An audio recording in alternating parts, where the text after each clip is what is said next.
रामपुर का रास्ता सुनसान, धूल भरा, खतरनाक। गांव वाले इसके राज जानते थे।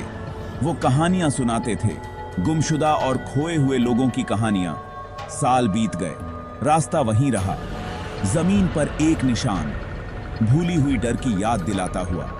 अंधेरा होने के बाद किसी ने सफर करने की हिम्मत नहीं की। रामपुर का रास्ता, जहां परछाइयां नाचती थीं और आत्माएं घूमती थीं। आग के पास बूढ़े लोग कहानियां सुनाते थे। ये कहानियां पीढ़ियों से चली आ रही थीं, जिनमें रहस्य और रोमांच भरा हुआ था। रोती हुई औरत के बारे में, उसकी आंखों में दर्द और दिल में एक अनकही कहानी थी, जो अपने खोए हुए बच्चे को ढूंढ रही थी। उसकी तलाश कभी खत्म नहीं होती थी, हर दिन एक नई उम्मीद के साथ। कुछ लोग एक भूतिया बस की बात करते थे। ये बस रात के अंधेरे में प्रकट होती थी। यासी का आदि को नादागी जोपा करू कोगी अचानक प्रकट होती थी और लोगों के दिलों में खौफ पैदा करती थी, और उतनी ही तेजी से गायब हो जाती थी जैसे कि कभी थी ही नहीं। हर कहानी ज्यादा खौफनाक, ज्यादा भयानक।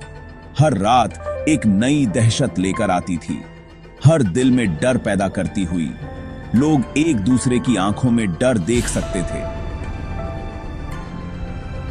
रामपुर का रास्ता, फुसफुसाहट की जगह, जहां हर कदम पर एक नई कहानी छुपी होती थी, जहां अतीत मरने से इनकार करता था। ये खंडहर अपने अंदर कई रहस्य समेटे हुए थे, जो आज भी जीवित थे। चोखा। विजय एक नौजवान डॉक्टर, गांव में नया। वह अपने काम के प्रति समर्पित था और गांव वालों की सेवा करने के लिए उत्सुक। कहानियों को नजरअंदाज कर दिया। उसने सोचा कि ये सिर्फ पुराने जमाने की बातें हैं, जिनका आज के समय में कोई महत्व नहीं है। उसने सोचा, बूढ़ी औरतों की कहानियां, वे अक्सर अजीब और डरावनी कहानियां सुनाती थीं, जिन पर विजय को कभी विश्वास नहीं हुआ। एक रात देर से वापस गाड़ी चलाते हुए वह अपने काम से लौट रहा था, थका हुआ लेकिन संतुष्ट। उसने रामपुर का रास्ता लिया।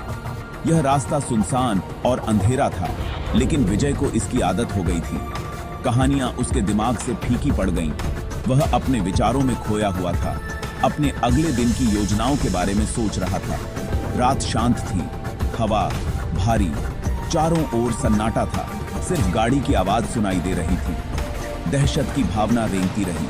अचानक उसे एक अजीब सी बेचैनी महसूस हुई, जैसे कुछ गलत होने वाला हो। विजय ने इसे बंद कर दिया।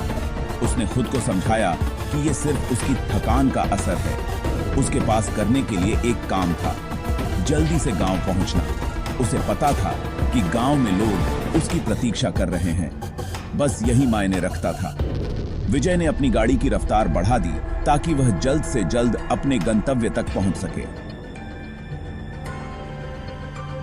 हवा तेज हुई, सरसराते पत्ते, फुसफुसाते रहस्य। विजय को ठंड लगी। दूरी में एक शक्ल दिखाई दी, एक औरत रो रही है। उसने ब्रेक लगा दिए। औरत करीब आई, उसकी आंखें गम से भरी हुई। विजय का दिल जोर से धड़क रहा था। उसने पलकें झपकाईं। वह चली गई थी। क्या उसने कल्पना की थी? कहानियां, क्या वे सच थीं? आगे गाड़ी चलाना, अब तेज, भागना चाहता है। सड़क से बचो, डर से बचो। यह फिर से वहां था। औरत, इस बार करीब, बाहर पहुंच रहा है। उसका स्पर्श बर्फीला, ठंडा। विजय भटक गया। जीप फिसल गई। उसका नियंत्रण खो गया। सब कुछ काला हो गया। शांति, फिर झींगुरों की आवाज। विजय हड़बड़ा गया। वह जिंदा था। उसकी जीप तो दुर्घटनाग्रस्त हो गई थी, लेकिन वह बेहतर था। उसने चारों ओर देखा। चारों ओर सन्नाटा था। केवल पक्षियों की चहचहाहट सुनाई दे रही थी। औरत का कोई पता नहीं। वह चलने लगा। उसके कदम भारी थे, जैसे हर कदम के साथ उसका दिल और भी भारी हो रहा हो। गांव की ओर उसका दिमाग दौड़ रहा था।